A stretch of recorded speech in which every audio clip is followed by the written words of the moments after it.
I got a little issue here. Okay. Annette Robinson, Assembly member, 56th District, I believe, and Assemblyman Ed Towns. I mean, not Ed Towns, that's Congressman Towns. We're talking Darrell Towns, that's local. Last week while we was at the Democratic Convention, upstate, not really upstate, but in Rye, New York. It's upstate. We're in Brooklyn. We're located in Brooklyn. Rye, New York is upstate. No, that's just a little bit past the Bronx, Westchester. They had their convention, but they had in the paper about the Assembly members passing a bill, which is bill number AO 2952, which is basically saying that the law enforcement, peace officers, police officers have to shoot to injure, not shoot to kill. They say they want you to shoot them in the leg now. I spoke to her off camera about this before. Told her she should call me before she come up with some of these ideas, because the thought of it is crazy. Law enforcement can't do it because in a heated situation, you have no time to think about shooting someone in the leg. They train you to shoot center mass for a reason, because there's a lot of stuff here. It's a big body. If I try to shoot you in the leg, guess what? What if I miss? When you shoot center mass, that's the first thing. It's a lot easier to shoot this here than to shoot a leg. That's number one. But number two, why wouldn't I shoot you to stop you for real? Because if I shoot you in the leg, maybe you might shoot me.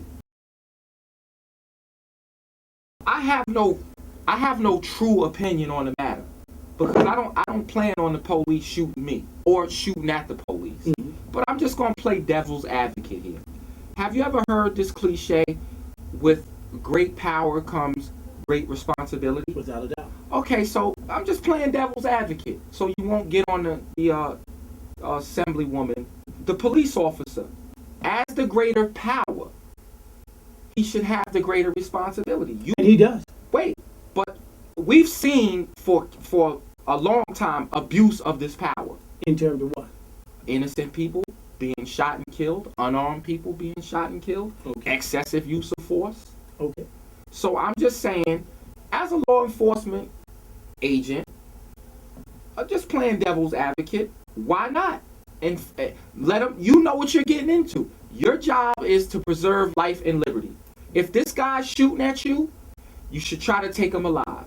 Well, then you plan to. That's what you try to do. Well, I disagree with that now. But that's not the policy now. Sure it is. The policy now is if a fool is in the middle of the street shooting, you can run up on him and gun him down as a police officer. Where do you get that from? That's not true. That's not true. No. So if someone's in the middle of the street shooting at somebody, you don't run up and just gun them down. You still have laws and rules of how you do this. What do you do to them? But if you're going to be shooting back, you're not just, I'm going to gun you down.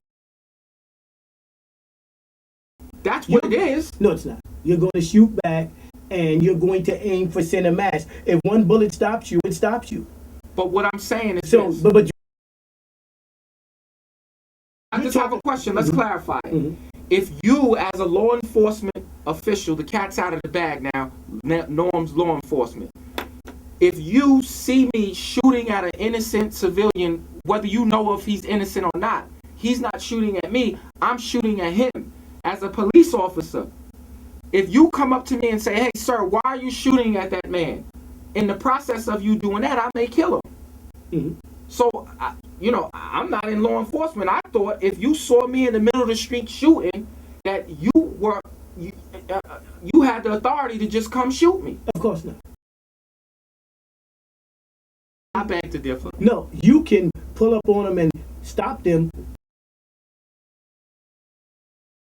But no, we don't have the right to just shoot you without trying to stop you without a gunshot. So now if you turn and you point your weapon at me, that's a different story. Self-preservation, that's a whole different story. But what if you continue firing at the other person? Then I might have to take you down. So then you got the right to run up on me and gun me down. No. But I can stop you verbally. We don't know, but somewhere along the line when I see you standing there shooting and someone identify themselves as an officer, hopefully you can hear it and stop. But you realize sometimes they tell the stories after one man's dead and can't tell his. Okay, well, I tried to stop him. Okay, and sometimes, and most of the time, it usually happens. Well, again, I was just playing devil's advocate. Okay, well, no, I'm gonna because anyone that's standing there shooting at somebody else, that Thank you. It was a problem in the beginning. I mean, it's hard. It's going to be hard for you Well, to defend that person.